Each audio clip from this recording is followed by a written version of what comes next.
This is Duke University.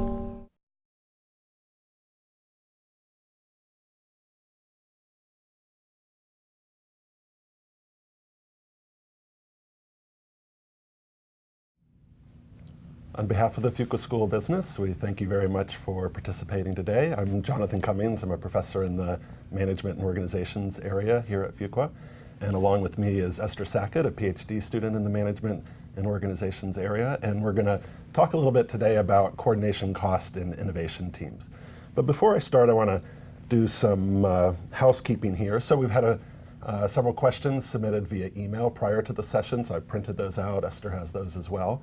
There's also a way of submitting through a tweet. So if you submit to Fuqua alumni hashtag, that's hashtag Fuqua alumni, any questions that come in will show up on our screen and we'll have a chance to comment on those as well.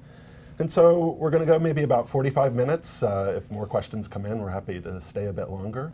And one of the things that's important to think about as you're asking your questions or you're thinking about things to discuss is what's going on in your organization today? What are some of the issues that you're facing, that you're experiencing, some of the challenges that you're having? And hopefully Esther and I can give some thoughts and inputs on those ideas.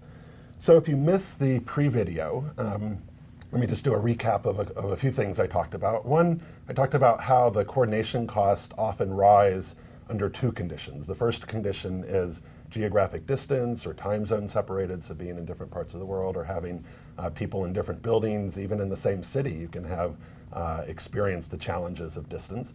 And then second, this idea of people when they're in different locations, they're often on different teams. So it's unlikely in a far-flung team that everybody is full-time on their team. And so when you're on other teams, now you have issues of prioritization and attention and figuring out what to focus on. And so a larger distributed team across time zones poses some challenges with managing your time and how do you focus your attention and so on. And so in the initial set of questions, I'm going to focus mainly on the geographic aspect, the time zone, what happens when you're in different places. And Esther and her area of expertise is going to focus mainly on time and attention and how do you manage the challenges of being on different teams and in different locations. And before I begin, I'll let Esther say a few words. She's working on her dissertation proposal now, so she's kind of in a nice stage of collecting ideas and inputs and thoughts. And maybe Esther, you could say a little bit about your PhD thesis. Sure. Thanks, Jonathan. So my background is in managing a lot of interdisciplinary collaborations in healthcare organizations, which got me very interested in how do people, when they have many different teams that they're working on or many different projects that are important to them at once, how do they kind of navigate all of those different goals and all of those different tasks in order to work together? And so my research focuses on how teams kind of learn about the other commitments that their team members have and how do they factor into what one particular team is trying to do together. And that's something that I think is relevant not just in healthcare settings, but in a lot of different industries as well. Thanks. So let's jump into one of the first email questions came from Chris Ann, the daytime program graduate in '97. She says, I'm interested in knowing how best to manage the dissemination of innovation ideas in a team that span locations and time zone. When there's not an opportunity to physically go and share or spread the innovation idea, instead they need to rely on regional locations to implement the ideas with some ability to have consultation and assistance remotely. So what I really like about Chris Ann's question is it, to me, gets at the intersection of coming up with an idea, how do you implement it in the organization, and then once you have that idea, how do you disseminate it more broadly? And so in the pre-reading video, I mentioned that oftentimes innovation researchers on the development side will distinguish between the creativity and coming up with new ideas versus the implementation and really delivering it to customer or internal employees and so on. Once the delivery occurs, then there's a whole nother set of processes around dissemination. It's often referred to as innovation diffusion. So how do these new ideas, once they're in the organization, diffuse more broadly? And so I see in this question really the kind of intersection of coming up with the ideas and then once you have them, what you do with them. And so one of the first thoughts that I had around the dissemination is identifying those early adopters, identifying those people that have the most value that they see in these new products or have the most need So oftentimes early adopters have something that they need a solution to, some problem that they need to solve. And so by finding those early adopters in different locations and different time zones, they in some way become the people who can spread or influence to others these ideas. The second thing that came to mind, and I'll give Esther a chance to respond, is when you're looking at these regional locations where you can do the consultation and you can do the assistance, it's really important to find what I would call an idea champion. Someone who really can take hold of that idea and own it. So if you're just depending on people naturally trying to adopt or use or figure out what to do with it, it's less likely to be successful than if you have someone on the ground there who feels like this is part of their project, part of their goal is to implement these ideas. And so they're really finding a champion can kind of push this process along with potential for more success. Esther? Yeah, so something that struck me about this question was also sort of two aspects of the process of idea generation and dissemination. And so one is sort of if it's about dissemination to other members of the team about some program that's going to be implemented to others, those are two different things. And so there's a little bit of research on something called boundary objects, which I thought was a little bit relevant here. So it's the idea of sort of shared tangible items that stay in one place so that the people who are distributed across different geographic regions or time zones can come back to the same shared thing. And so we can think of this as, Google Docs or other types of shared drives or shared resources and organizations that people can come back to. And so if there's some kind of living, breathing document or physical object, then that makes it easier for people to all be working from the same set of ideas and set of objects, I guess. And that relates to something about how teams sort of develop a shared understanding of what it is that they're doing. And so if there are ways that teams can come up with strategies to implement sort of norms of how they're going to share ideas on a regular basis, that can help too. So kind of a pre-planning of knowing that we're going to have maybe some innovative ideas that are going to need to be distributed more quickly, or that it's going to be difficult to share with each other kind of before the team even gets going. Having some kind of planning or discussion around how that's going to happen in advance could be important, but also, recognizing that those structures may need to be adaptive because you don't necessarily know how things are going to change. Yeah, so hearing Esther's thoughts also reminds me that in a lot of research on innovation, people use a tool called social network analysis. So social network analysis tries to identify in part the opinion leaders, people who have a lot of influence, people who others look up to, people who may have more power in the organization. And so if you were able to do in your own organization, whether it's informal or through having a consultant or an academic or somebody conduct a social and network analysis, you can be a little bit more strategic about identifying those people who you would want to be the early adopters, people who you would want to be the opinion leaders and really lead those change efforts. And so when you're thinking about dissemination, social influence and contagion, sometimes called peer effects, are going to be much stronger if that individual is in a key central position in the organization. And so people look up to them, they admire them, they think they're important in the organization. And so if those are the people that are adopting the new tool or the new technology or the idea, then that also increases the odds that it gets used a little bit later. So thanks a lot, Chris Ann, and feel free to follow up. We'd be happy to keep the discussion going here. So next question comes from Stephen Young, who was a cross-continent 2013 graduate.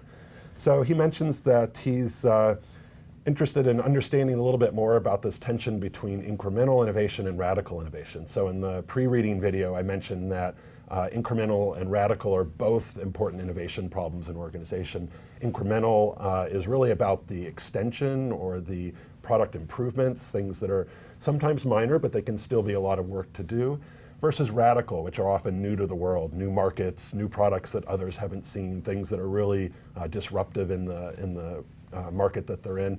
And so this incremental radical is often a loose distinction that's used to separate the work that's being done. And so when Stephen asks in his company how they want to undertake both incremental and radical innovation, but they've had kind of issues where communications and kind of their goals often overlap, but they still experience these coordination problems. And then he notes, even in the same building.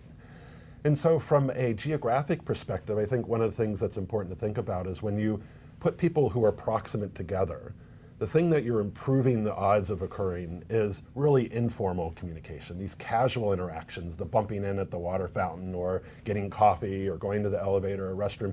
It's really these chances to collide, to have this informal interaction.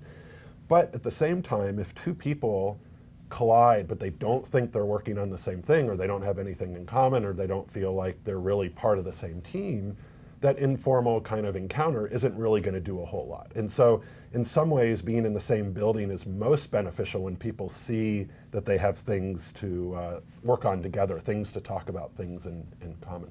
Esther, you want to pick up? Yeah, so I thought that this was an interesting question, and you could think of sort of radical innovation and incremental innovation as two different goals that the organization has. And so now there's this tension between, which one is the priority, and are all of these different teams trying to meet both of those things? Are some of them trying to do incremental innovation and some of them trying to do radical innovation? Are they aware of the goals of the other teams and how they might interact with one another? So a lot of the research that's to date been done on teams has really focused on one team at a time and looking at what makes that one team effective, but not really paying attention to the fact that there are these other teams in their environment that are trying to do things that might take resources or might compete with what they're trying to do, or just indirectly affect them in other ways. And so, a question to ask is, well, are those teams aware of sort of the bigger picture of what the organization is trying to do?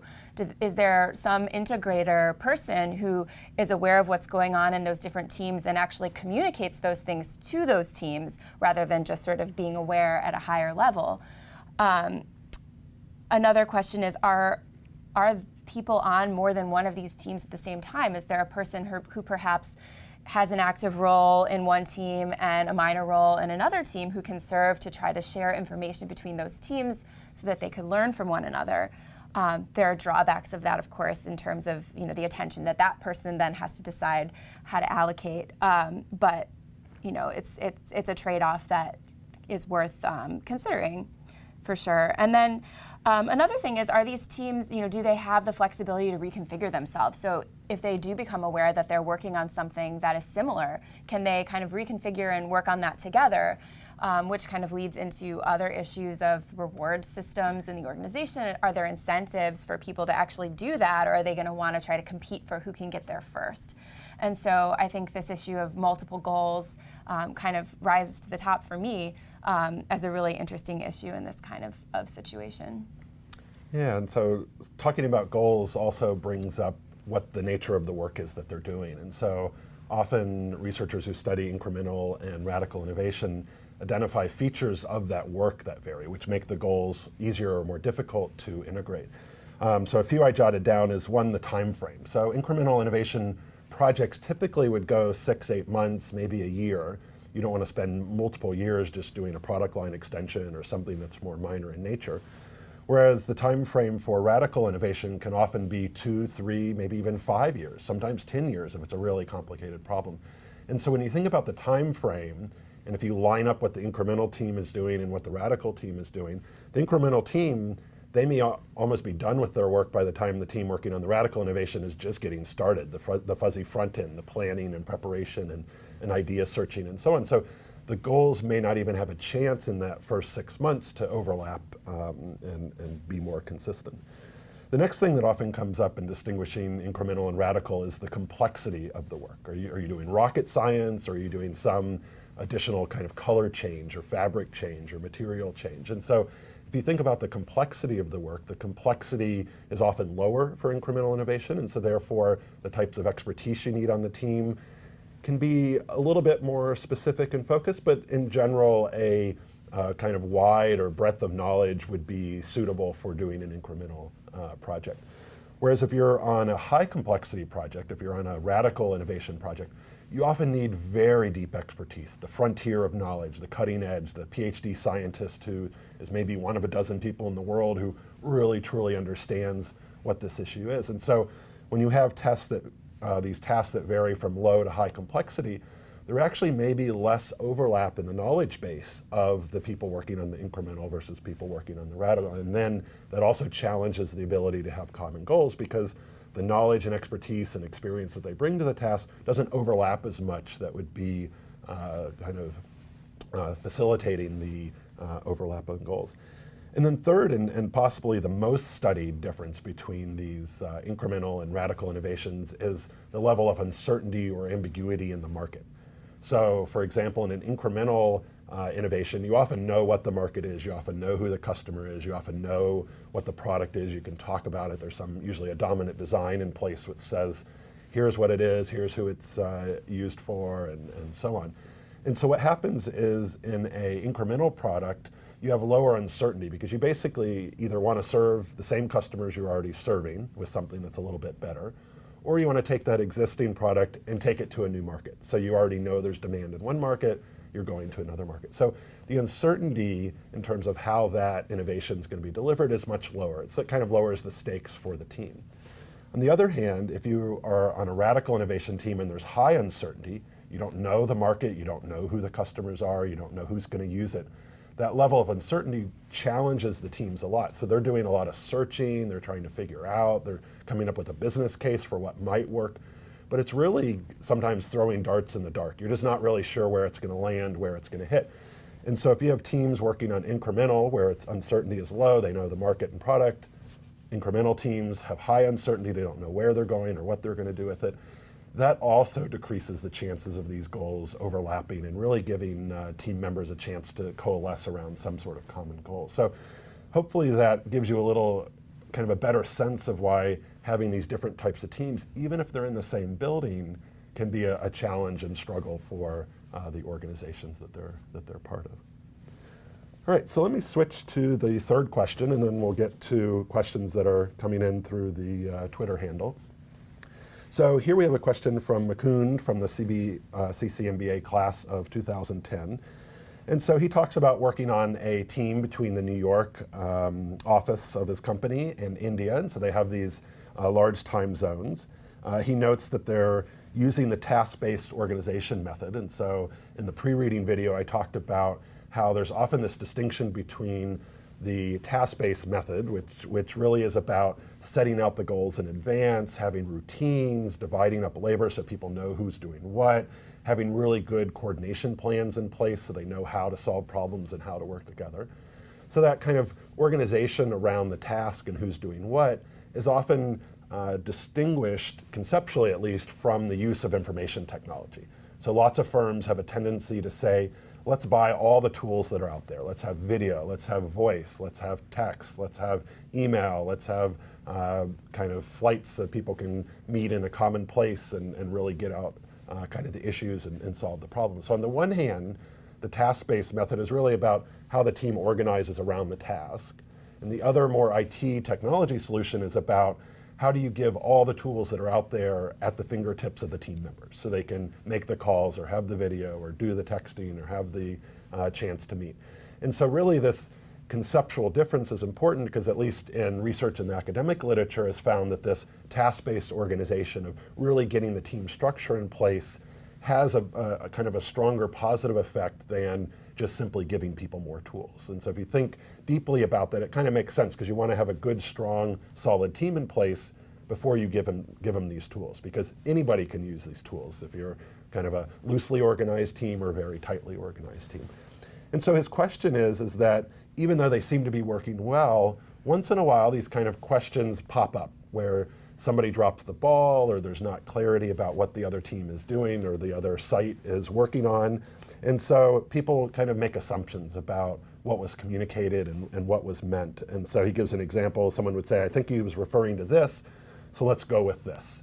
But it's not really articulated what this is in the particular context. And so thinking about how do you set up those team conditions to really make sure that these ambiguous or uncertain communications get clarified is important. So, Esther? Yeah, and I mean the sort of cross-cultural element was interesting in this particular example, but in any example, you know, if you're going on assumptions of what a particular person meant, or you know, and basing that on maybe a stereotype or on something that you assume based on what their function is in the organization or whatnot, you're subject to making a mistake, and so it's important to not just assume those things, but to establish up front, what are the norms of communication with these teams? When I say something that sounds ambiguous, is it okay to come back to me and say, hey, I didn't really understand that, can you explain it more?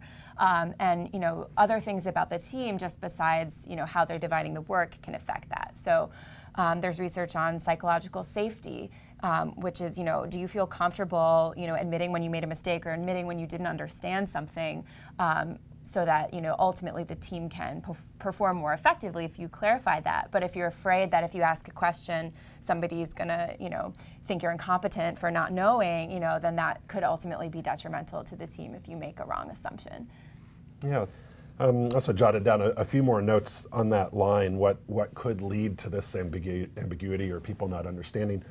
One thing that comes up in the literature on virtual and distributed teams is the meaning of silence. So I send you a message, I don't hear back that day, I don't hear back the next day, I don't hear the day after that. What does that mean? Does it mean that this project is not a priority for you and you don't care? Does it mean that your mother's sick and she's in the hospital and you've had to drop everything and be with her? Does it mean that you're just really busy and you'll get to my question when you get to it? So teams that are across time zones and geography have a real issue with interpreting the meaning of silence. And so back to these processes that teams can put in place in front, it's really important for team members in different locations to be explicitly clear about what the expectations are for when you reply, how you reply, what that lag is going to be in that communication. And so thinking about what the meaning of silence, I think, could help in this particular case between the US and India and what stuff means. So if you don't hear follow-up clarification, you just assume everything is okay. But in fact, that silence may be indicating that something else is going on that needs to be taken care of. A second factor is about the salience of information. So many of us are on teams where you get maybe dozens or hundreds of emails a day.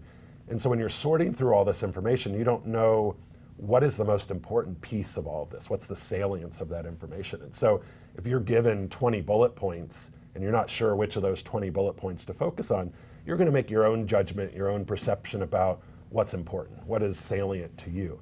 And so teams that are working across distance and time zones have to be really clear about prioritizing what is important.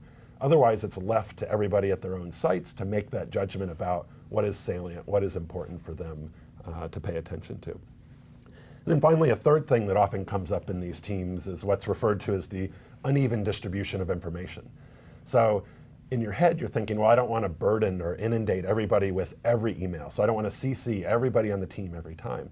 And so while people think they're doing others a favor by not CCing them, in fact, what they're doing is creating this inequality in information flow. Some people get some information, other people get other information. And in fact, that uneven distribution is often correlated with how many sites you have. So in the US site, you're probably going to CC your other US members.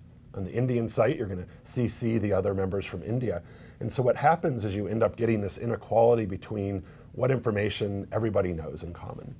And so if you think about the trade-off between inundating people and then giving them too little so they don't have the information needing to act, that also is going to lead to this issue of uncertainty and not knowing what other people have and what they need. And if you forget to CC somebody and then you assume that they know, you're going to interpret their actions much differently than if you knew that they had that information for sure. And so thinking about the meaning of silence, thinking about what's salient, and then finally thinking about making sure information is evenly distributed are three kind of tips or maybe helpful pointers for what team members can work on.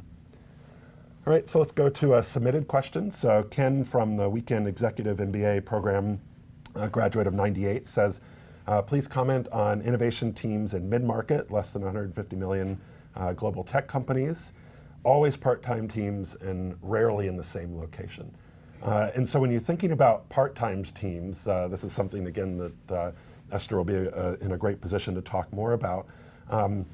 You really do have these issues of how do you focus attention, how do you get people to attend to the information. So why don't you kick off that, Sure. And then I'll jump in on the same locale. Yeah, so the idea of part-time teams is also related to another idea, which is being members of multiple teams, because I mean, it's possible you could be just on one team and do everything else individually, but in these industries, that's probably unlikely. And so you immediately, with this part-time team membership, have issues of multiple commitments and attention and prioritization that may not all be the same. So, on any given team, it may be your top priority, but someone else's lower priority. And so what Jonathon was just talking about a minute ago in terms of, assuming what silence means, or assuming if someone isn't delivering when they're supposed to be delivering something, how do you interpret that, can really depend on what you know about what else it is that they're trying to do.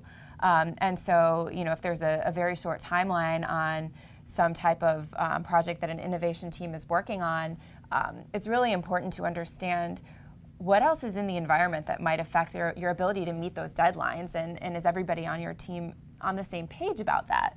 And so some of these processes around establishing kind of this bigger system of projects that everybody's embedded in and who is aware of this bigger picture becomes important.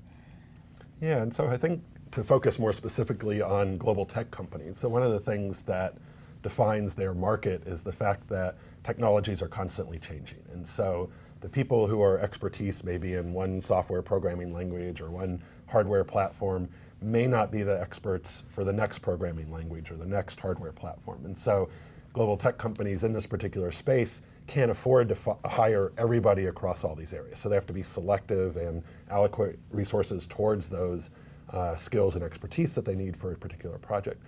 And so what's interesting about being in the same locale is the fact that the people who you're hiring for one project may not be the same people who come in for the next project. And so you get this lack of transfer of knowledge, of learning and sharing and passing on what you know. Really what's happening is you have these one-shot teams that are coming in, working for a project, and then disbanding. And so from an organization point of view, I would kind of follow back with Ken and ask, to what extent does the organization care about creating more general capabilities around hardware, software, and other technologies versus one-off technologies or one-off kind of products that you're creating? Because there is some benefit if you're trying to create capabilities as a whole to become a large behemoth company as opposed to a kind of mid-sized company, is to think about what your investment strategy is in the people, in the expertise, in the capabilities, and so on. And so having people in different locales reduces the chances of this spillover, of these ideas getting shared and passed along between teams. And so it's important to think about in this industry, again, high uncertainty, technologies are changing, you have people coming and going on projects, they're not always in the same location.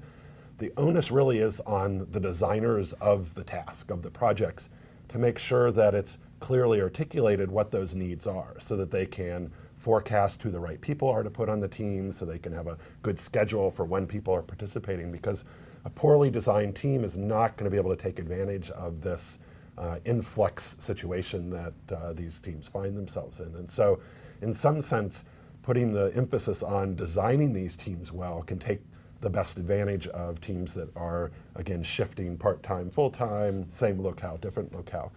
Organizations that have people full-time and in the same location can benefit from this slippage, from things not always working out, because they can react quickly, they can make those changes. But if you're spread all over working on different projects, it's much more difficult for you to react. And so oftentimes having capabilities is associated with flexibility. You can adjust, you can move, you can pivot, you can find out what is next so you can react. And so people in this particular situation really do struggle with that ability to be flexible, because they're just always putting out fires, reacting to the next project, figuring out what they need to do. Yeah, do you want to? So we had a follow-up question come in. Says, what Esther said earlier about competition for internal resources was really interesting. Could you explain how you would design a system in which teams are rewarded for working together instead of competing for resources?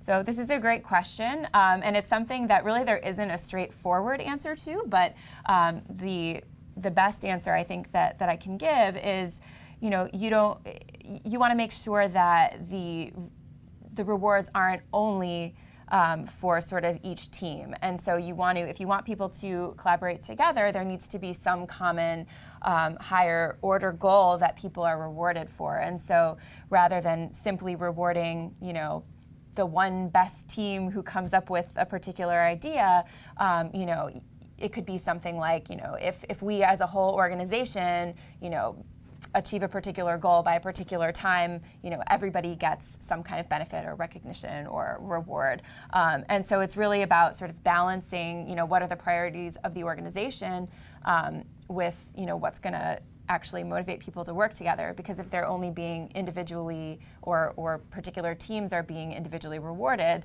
why would they cooperate? Yeah, it's interesting also that, like Esther said, there isn't a clear, straightforward answer, but one really good way to undermine motivation and interest on the part of team members is to have what's called a hybrid kind of structure where teams are doing work, but only individuals get rewarded. Or similarly, kind of the individuals are doing work, but your team is being rewarded. So this hybrid or almost contradictory reward structure we know is bad. We know that it causes a lot of problems. And often in organizations, they do struggle with this, what's the right balance? Because most organizations have an end of the year kind of performance evaluation or your annual review, and that's usually between you and your manager. And it's really about how you are doing in terms of your performance and productivity in the organization. And there may be a few check boxes on there for, did you work on a team? Did you help others out? But at the end of the day, it's about you as a person. And so as organizations rely more on teams, I think HR managers kind of struggle with, how do we reward those teams? How do we reward or incentivize people to work together across teams, even if it means that the individual isn't able to get as much done as he or she would like. And you want to? Oh, yeah, I just had another thought, which is that, the uncertainty that's faced by a lot of organizations today actually kind of makes this additionally complex because, the environment around you could change right away, and now actually it's less important to have maybe a higher order cooperation, rewarded, and what's really important is that these individual teams buckle down and focus on something that they're each supposed to be doing, and those things can shift and change, within a quarter, and how frequently do you revisit what the compensation structure is, and so that's sort of another challenge of figuring out what is this sweet spot of how you reward people. Yeah, so I think this issue of kind of what organizations are facing, I want to remind people again that Esther is working on her dissertation, and so one of the interesting things about the freedom to explore topics is to see what organizations are facing, what are the challenges that they are encountering, and so on. And so during the proposal phase, part of what she does is looks for organizations that are experiencing some of these challenges about working part-time and being on multiple teams and kind of being challenged with some of these issues that they're facing. And so I thought maybe Esther could say a little bit more about what the ideal kind of organization is, or what some of the features are for these organizations. And if anybody's interested, feel free to follow up again on the Twitter feed or contact one of us directly. But I thought it might be a good way to kind of keep the conversation going about how organizations could work with Fuqua and kind of develop these collaborative relationships. Sure. So the kind of central question that I'm really interested in is, what are the processes through which teams discuss all of these different challenges that they're facing and all of the different commitments that their members have? And are there times in which it's really beneficial for members of teams to share with one another, what are my other goals right now? What am I trying to accomplish in addition to what we're accomplishing on the team? And how might those other things that I'm trying to do actually be facilitated by what we're doing on the team? Is there a way that this team can do its work that can kind of meet multiple ends? And you can imagine there are cases in which that could be really effective and beneficial for the team and for those individual members. You could also imagine a situation in which it could create competition or conflict if sort of goals that are at odds with one another that don't really have to do with the work you're doing on the team surface. And so I'm really interested in understanding, do people discuss these kinds of things with their teams? How does that work? When is it useful? When is it potentially detrimental? And so I would love to hear from people who are working in a variety of organizations where you do have this multiple team membership going on, whether it's face-to-face or distributed. I'd be very interested to hear from your experiences.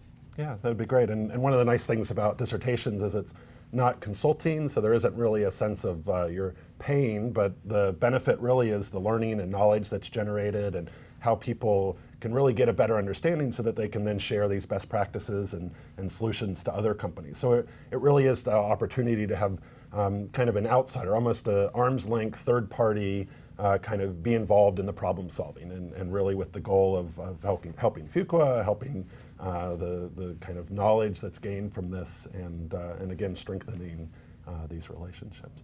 So I think this has been great. One of the things we'll do is we'll follow up and check to see other questions that are coming in, and hopefully this has been interesting for you. And thank you, Esther, for joining me. Thank you for having me. Talking about these interesting problems that organizations are facing.